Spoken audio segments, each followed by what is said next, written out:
Hi, this is Mark Graban. Welcome to episode 104 of Lean Blog Audio.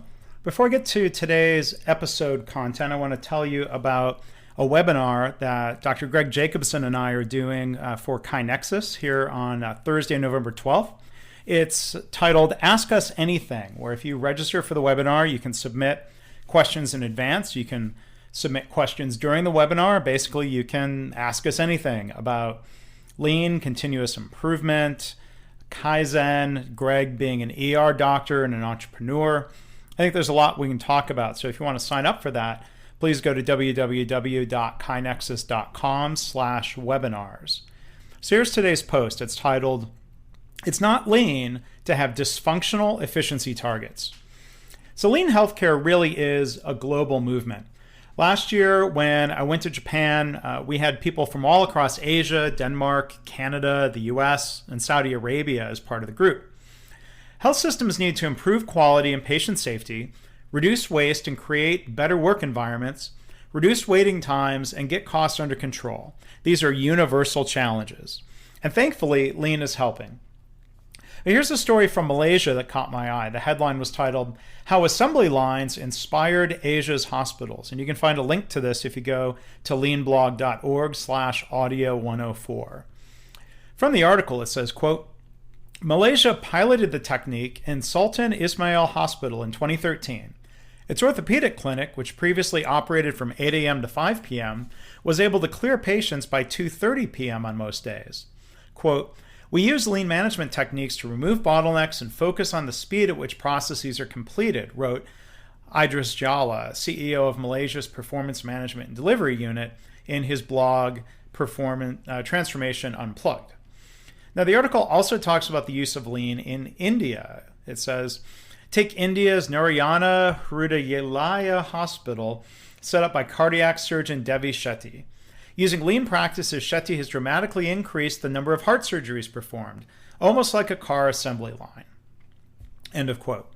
So while efficiency is sometimes a dirty word in healthcare, increasing throughput can be of benefit to the patients when waiting times are reduced. Also see the example of how Toyota helped UCLA Harbor Medical Center reduce waiting times for patients who were otherwise going blind while waiting.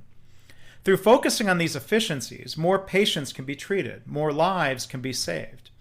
In the lean approach, we engage people in redesigning and continuously improving the way the work is done, which leads to a reduction in waste. Reducing waste helps us improve patient safety and quality, while also improving patient flow and efficiency. Efficiency is an end result. Lean is not about setting, quote, efficiency targets.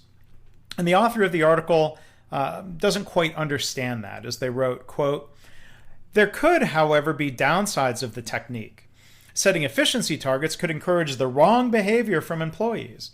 For example, they could focus on efficiencies at the expense of patient care. A patient might be treated faster, but if something is missed because they weren't asked enough questions, they may have to return, end of quote. So setting efficiency targets or targets of any type without also having a method for improvement can lead to all sorts of problems. See the examples of the NHS, A&E, or emergency departments, and the VA waiting time scandals for examples of people, you can call it fudging the numbers or gaming the system instead of improving. And it's not lean to, quote, focus on efficiencies at the expense of patient care. If you look at the roots of lean, the Toyota page on the Toyota production system shows how TPS is about both flow and quality. It's certainly not efficiency only. But as the author was getting close to the end of the article, they wrote, equally, if lean techniques are not introduced correctly, they can demoralize employees. For example, when the British Tax Office introduced it, employees went on strike. They assumed it was being used to find evidence to make job cuts, end of quote. Well, yes, lean, not introduced correctly, would be what I call lame, L-A-M-E, or lean as misguidedly executed. Not lean, it would be lame. Lean is actually the best alternative to healthcare layoffs, and lean organizations in any industry realize they won't get people engaged in improvement if they fear for their jobs. But as the article concludes, that lean is intended to be a supportive, inclusive process. It tells every employee that their view is valued. Rather than management consultants or senior figures guiding an organization, everyone has a say in how to improve operations. End of quote. That's all very true. So again, lean is not about efficiency at the expense of quality or safety. It's definitely not about management consultants or executives or managers at any level telling people what to do.